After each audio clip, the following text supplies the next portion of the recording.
یہ وہ گراف کی گھڑی ہے جو پورا سیٹ انفیکٹ جو میں نے خریدا تھا اور میرے پاس ہے جی، یہ لمیٹڈ ایڈیشن ہے، دنیا میں ایک واحد پیس ہے جو کہ سعودی رویل فیملی کے لیے بنا تھا، اور جب پرائم منسٹر کو وہ اسلام پاکستان ملنے آئے تو انہوں نے ان کو یہ گفٹ کیا. مجھے بیسکلی شہزاد اکبر صاحب نے کال کیا تھا کہ جی ہمارے پاس ایک بڑا اچھا سیٹ ہے، گھڑی کا سیٹ، اگر آپ خریدنا چاہتے ہیں تو میں آپ کا نمبر دے دوں تو فرا آپ سے رابطہ کریں گی. میں نے ان سے جا کے نیگوشیٹ کیا تو فائنلی ہم نے ایگری کر کے $2 ملین میں ٹرانزیکشن کی. بسم اللہ الرحمن الرحیم. ناظرین، آپ یوٹیوب چینل دیکھ رہے ہیں، میں اقبال سبحانی. توشہ خانہ کی گھڑی کا قصہ ایک مرتبہ پھر زندہ کیا جا رہا ہے، اور حکومتی وزراء ہیں کہ جن کو اور کوئی کام ہی نہیں ہے، توشہ خانہ کے حوالے سے ہر روز پریس کانفرنسیں کرتے ہیں، ہر روز اسی کے اوپر ٹائم لگاتے ہیں.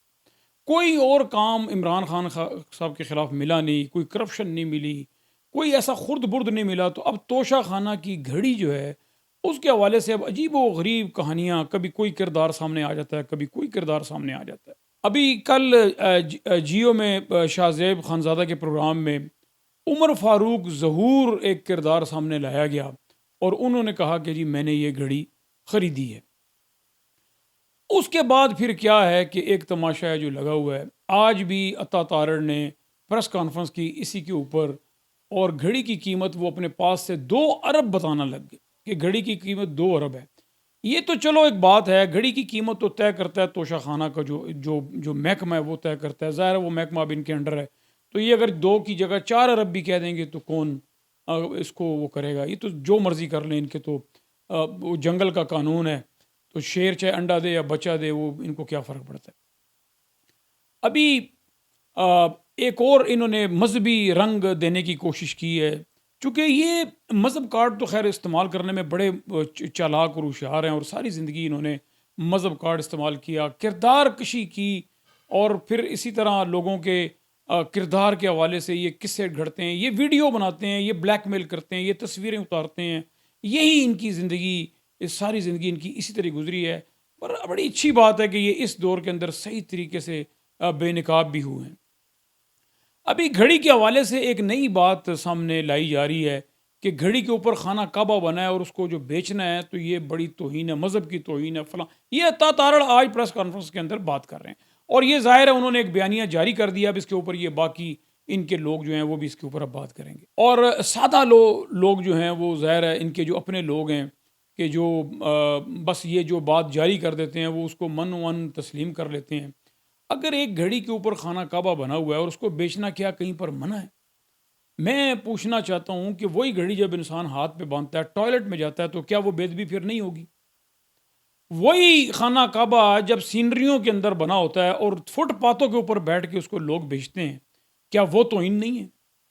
لوگ خانہ کعبہ کی تصویریں جب اپنے گھر میں لگاتے ہیں، پھر اس کے دائیں بائیں ہوتے ہیں، وہاں پر گالی گلوچ بھی ہوتی ہے اور بھی ہر قسم کا، کیا وہ توہین نہیں ہے؟ اس طرح آپ چیزوں کو وہ مکس اپ نہ کریں، مذہب کارڈ کو اس طریقے سے استعمال نہ کریں. کم سے کم اپنے مسلمان ہونے کا، اپنے مذہبی ہونے کا ہی تھوڑا سا احساس کر لیں. اب یہ عطا تارڑ جو ہے، جو حلیے سے بالکل ایک مذہبی بنا ہوا ہے، مگر وہ شیطانی اس کی سوچ اور شیطانی اس کی گفتگو ہے، اور ایک شیطان سے کم یہ شخص نہیں ہے. اب آپ دیکھیں کہ یہ کیا بات لے کر آیا ہے کہ اس کے اوپر خانہ کعبہ بنا ہوا ہے گھڑی کے اوپر، تو اس کو بیچنا جو ہے یہ توہین کے اندر آتا ہے. بھائی بات یہ ہے کہ کیا تم یہاں پر فتوے جاری کرنے کے لیے بنے ہوئے؟ جاؤ کوئی مسجد سنبھالو اور جا کر وہاں بیٹھو اور پھر وہاں فتوے دو. سیاسی آدمی ہو، سیاسی بنے ہوئے، تمہارا جو دادا تھا اور وہ بھی بریف کیس لے کے تو رشوتیں دیا کرتا تھا ججوں کو اور دوسرے لوگوں کو. آج تم وہی رول ادا کر رہے ہو، وہی کردار ادا کر رہے ہو، ساری بےہودہ قسم کی گفتگو تم کرتے ہو. اسی طرح باقی تمہارے لوگ ہیں. عمر فاروق جو ہے، عمر فاروق ظہور جو ہے، یہ 4 بھائی ہیں، اور 4 بھائیوں میں 3 بھائی جو ہیں وہ نارویجن جیل کے اندر ہیں. یہ وہاں سے بھاگا ہوا ہے فراڈ کر کے. اس نے سوئٹزرلینڈ کے اندر بھی فراڈ کیا، دبئی کے اندر بھی اس کے معاملات چل رہے ہیں. عمر فاروق کے اوپر پاکستان کے اندر بھی FIR درج ہیں. ECL میں اس کا نام ہے عمر فاروق کا. اور عمر فاروق جو ہے اس کا یہاں پر وہ جو صوفیہ مرزا ہے اس کے ساتھ شادی ہوئی تھی، پھر اس میں سے بچیاں بھی ہوئیں. وہ جب ان کا یہاں کیس بھی لگا، پھر جب صوفیہ مرزا نے اپنی بچیوں کے لیے عدالت میں جا کے اس سے خرچہ مانگا تو اس نے کہا میرے حالات نہیں ہیں، میں خرچہ نہیں دے سکتا. یہ ہے عمر فاروق کی اصل جو چہرہ ہے اس کا یہ ہے کہ وہ اس کے پاس بچوں کو خرچہ دینے کے لیے پیسے نہیں تھے، اور اب وہ اربوں روپے کی گھڑی بھی خرید رہا ہے، اور پھر وہ کبھی کہتا ہے میں نے 10 کروڑ کی خریدی ہے، کبھی وہ فرا گوگی کی بات کرتا ہے کہ وہ میرے پاس آئی تھی، اور پھر کیا اس کو جیو چینل ہی ملا تھا۔ یہ پورا ایک پلان ہے جو ترتیب دیا جا رہا ہے، جو بنایا جا رہا ہے۔ عمر فاروق کی پاکستان کی بڑی بڑی شخصیات کے ساتھ تصویریں بھی سامنے آ چکی ہیں، ہو سکتا ہے اس کے اندر کچھ فیک بھی ہوں گی، مگر بہت تصویریں ایسی بھی ہیں کہ جو جینون اصل تصویریں ہیں، جو پاکستان کے بڑے ذمہ داران کے ساتھ اس کی آئی ہوئی ہیں، پرانی تصویریں اس کی کہ کہاں کہاں وہ ملا۔ اب ای سی ایل سے اس کا نام نکال دیا گیا۔ اب ای سی ایل سے اس کا نام کس نے نکالا، یہ سوال کون کرے گا، اور یہ سوال کا جواب کون دے گا کہ کیا ایسی بات ہو گئی کہ عمر فاروق کا نام جو ہے وہ ای سی ایل سے اچانک نکال دیا گیا۔ عمر فاروق نے آگے پری پلان کر کے جیو کے اوپر بیٹھ کے، اور پی ٹی آئی حکومت جو ہے وہ جیو کے اوپر لندن میں بھی کیس کرنے جا رہی ہے۔ کیا وجہ ہے کہ پاکستان میں کیس وہ نہیں کر رہے؟ کتنی بد نصیبی کی بات ہے کہ اب کیس کرنے کے لیے لندن میں پی ٹی آئی کو جانا پڑ رہا ہے کہ شاید وہاں پر کوئی انصاف مل جائے۔ دبئی میں وہ کیس کرنے جا رہے ہیں اس کے اوپر، عمر فاروق کے اوپر، اور پھر اسی طرح جیو کے اوپر بھی۔ تو بات یہ ہے کہ یہ سارا ایک پری پلان ہے، اور گھڑی بیچنا، گھڑی خریدنا، یہ سارا قانون کے مطابق ہوا ہے۔ عمران خان نے جو وہاں سے گھڑی خریدی ہے، اس کی قیمت وہ جو ادارہ ہے اس نے لگائی ہے، جو توشہ خانہ کا جو ڈپارٹمنٹ ہے اس نے اس کی قیمت لگائی ہے۔ گھڑی کی قیمت جو ہے وہ 5 کروڑ سے 5.5 کروڑ آپ لگا لیں، 5.5 کروڑ اس کی قیمت ہے۔ اس کا 20% عمران خان نے جمع کر کے عمر فاروق کو نہیں بیچی گئی گھڑی۔ گھڑی جو ہے کسی ڈیلر کو بیچی گئی ہے کہ جس نے آگے پھر عمر فاروق کو بیچی ہے۔ 6 کروڑ اور شاید 70 لاکھ یا کتنے کی پھر عمر فاروق نے وہ گھڑی آگے بیچی ہے۔ اور اب عمر فاروق یہ دعویٰ کر رہا ہے کہ یہ گھڑی میں نے فرا گوگی سے خریدی۔ کیا کبھی ایسے ہوتا ہے کہ اتنی ایک مہنگی چیز ہے اور فرا گوگی اس کو اٹھا کے لے جائے اور کیش کے اندر سارا، تو اس نے کہا جی میں تو کیش لوں گی۔ یہ عمر فاروق بتا رہا ہے کہ اس نے کہا، اس نے یہ بات اس لیے کی کہ فرا گوگی کیش مانگ رہی تھی تاکہ اگر مجھ سے کل کو کچھ ثبوت مانگے کہ کیا ثبوت ہے تم نے جو پیسے دیے تو وہ رسیدیں دکھاؤ، تو ظاہر ہے وہ اس کے پاس تو رسیدیں نہیں ہوں گی۔ تو اس نے کہا جی کہ وہ کیش انہوں نے رقم مانگی ہے تو انہوں نے کبھی ہمیں چیک نہیں چاہیے۔ تو جب اس گھڑی کو خرید کر عمران خان نے الیکشن کمیشن کے اندر اس کو شو کیا، اس کے اوپر ٹیکس بھی دیا، جب ساری اس کی، اور پھر اس کے اوپر 20% پیسے بھی دیے گئے، ساری اس کی لیگل فارمیلٹیز جب پوری کی گئیں، تو پھر کیا وجہ ہے کہ وہاں جا کے تو فرا گوگی وہاں یہ بات کرتی ہے کہ جی آپ ہمیں کیش میں پیسے دیں۔ کیوں کیش میں پیسے دیں جب اس کی ساری لیگل انہوں نے ریکوائرمنٹس پوری کی اور پھر اس کے اوپر ٹیکس بھی دیا ہوا ہے؟ تو یہ ساری ایک کہانی گھڑی گئی ہے۔ عمر فاروق کو وہ فرا گوگی کے جو خاوند ہیں جمیل گجر، انہوں نے کہا کہ میں آج تک عمر فاروق کو نہیں ملا، فرا گوگی اس کو نہیں ملی۔ شہزاد اکبر کے اوپر بھی الزام لگایا جا رہا ہے کہ شہزاد اکبر نے ڈیل کرائی۔ شہزاد اکبر جو ہے عمر فاروق کو ملا اور اس نے جا کے اس سے بات چیت کر کے تو یہ ساری ڈیل کرائی، جبکہ شہزاد اکبر یہ کہہ رہا ہے میں نے کبھی عمر فاروق کو دیکھا نہیں، میں کبھی اس کو نہیں ملا۔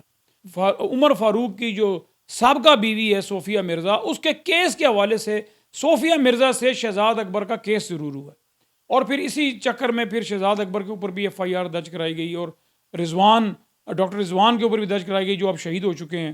تو یہ اس طرح کا سلسلہ ہے کہ شہزاد اکبر جو ہیں ان کا تعلق جو تھا وہ صوفیہ مرزا تھا، اور وہ بھی لیگل حوالے سے، چونکہ اس نے اپنے بچوں کے خرچے کے لیے جب دعویٰ کیا تھا تو وہ اس میں اس سے جب پیسے مانگے گئے تو اس نے انکار کیا اور اس نے پیسے خرچہ نہیں دیا۔ وہ دبئی میں بیٹھا رہا، دبئی فرار ہے وہ، اور پھر یہ ساری کہانی ہے۔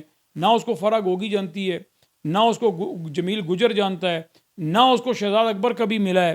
تو یہ سارا قصہ بنا کر، ایک من گھڑت قصہ بنا کر تو اس کو پیش کر دیا گیا۔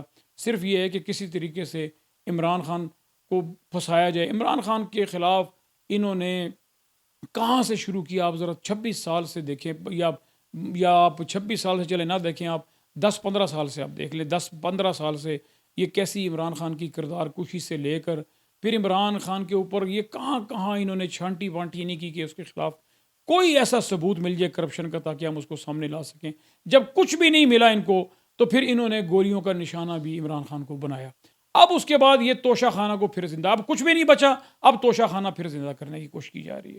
تو ظاہرہ پی ٹی آئی اس کے اوپر کیس بھی کرنے جا رہی ہے، تو سارا دودھ کا دودھ پانی کا پانی ہو جائے گا۔ اور پھر آپ دیکھیں کہ عطا تارڑ کہتے ہیں کہ اگر یہ 2 ارب کی نہ ہو تو میں سیاست چھوڑ دوں گا۔ بھائی سیاست تو شہباز شریف نے بھی کہا تھا کہ میں سیاست چھوڑ دوں گا، کہ جب برطانیہ کے اندر اس کے اوپر کیس ہوا، ڈیلی میل کے اوپر اس نے حد تک عزت کا دعویٰ کیا اور پھر یہ کہا کہ اگر میرے خلاف فیصلہ برطانوی عدالت سے آیا تو قسمیں اٹھا کے کہا کہ میں سیاست چھوڑ دوں گا، ایک دھیلے کی کرپشن ثابت ہو جائے تو میں چھوڑ دوں گا سیاست۔ اسی طرح وہ احسن اقبال بھی ایک موقع پہ کہتے تھے کہ میں سیاست چھوڑ دوں گا اگر یہ واقعہ اس طرح ہو گیا۔ وہ واقعہ ان کے سامنے رکھ دیا گیا، اس کے اوپر وہ تعویلیں گھڑنا شروع ہو گئی۔ تو سیاست چھوڑ دوں گا تو یہ ان کا بڑا مشہور جملہ ہے، مگر سیاست چھوڑنے کے لیے کبھی بھی تیار نہیں، کیونکہ یہ سیاست نہیں، یہ ان کا کاروبار ہے۔ ناظرین، ابھی اس وقت ایک نئی لیٹسٹ جو بات چل رہی ہے وہ یہ ہے کہ آرمی کا جو ایکٹ ہے 1952 کا، جس کے اندر ایکسٹینشن کے حوالے سے وہ پورا ایک قانون موجود ہے۔ اب اس کے اندر جو ہے اس میں ترمیم کرنے جا رہی ہے حکومت، اور وہ ترمیم اس طرح کرنے جا رہی ہے کہ جو ایکسٹینشن ہے نا، اس کی جگہ پر ریٹینشن کا جو لفظ ہے نا وہ ڈالنا چاہ رہے ہیں۔ اب ایکسٹینشن تو 2 مرتبہ جنرل باجوہ نے لے لی، اب تیسری مرتبہ جو ایکسٹینشن ہے اس حوالے سے تھوڑا سا نا معاملہ مشکل ہے، اس لیے وہ ایکسٹینشن اب تیسری مرتبہ مل نہیں سکتی، اس کے اندر بہت سی پیچیدگی ہیں، بہت سے معاملات ہیں۔ اب یہ میٹنگز ہو رہی ہیں کہ کسی طریقے سے ریٹینشن کر دی جائے اور اس میں ترمیم کر کے اس قانون کو تبدیل کر دیا جائے۔ اب ریٹینشن کا مطلب یہ ہے کہ جہاں پر نوکری ختم ہوئی ہے وہیں سے پھر شروع کر دی جائے۔ تو یہ بھی ایک آج کل اوپر نیچے میٹنگز ہو رہی ہیں، جبکہ جنرل باجوہ جو ہیں وہ الوداعی ملاقاتیں بھی چند کر چکے ہیں، مگر ابھی بھی تذبذب کا شکار ہیں، اور ان کو یہ کہا جا رہا ہے کہ ابھی آپ رک جائیں فلاں فلاں۔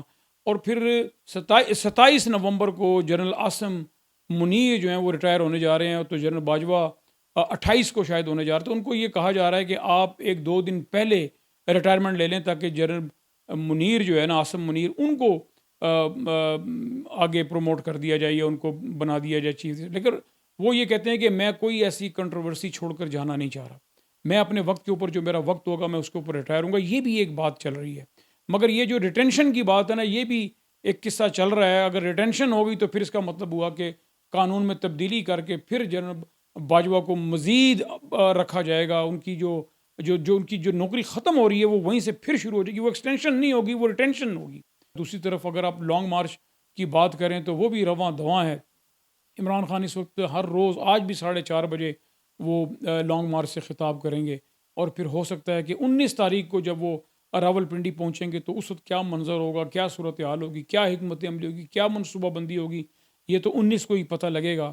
مگر میں کہنا یہ چاہ رہا ہوں کہ پاکستان کے اندر آپ دیکھیں کہ جتنے بھی 75 وزیر ہیں، 75 وزیر اور مشیر ہیں، اور یہ پاکستان کے ساتھ کھلواڑ کر رہے ہیں، پاکستان کی معیشت کے ساتھ کھلواڑ کر رہے ہیں۔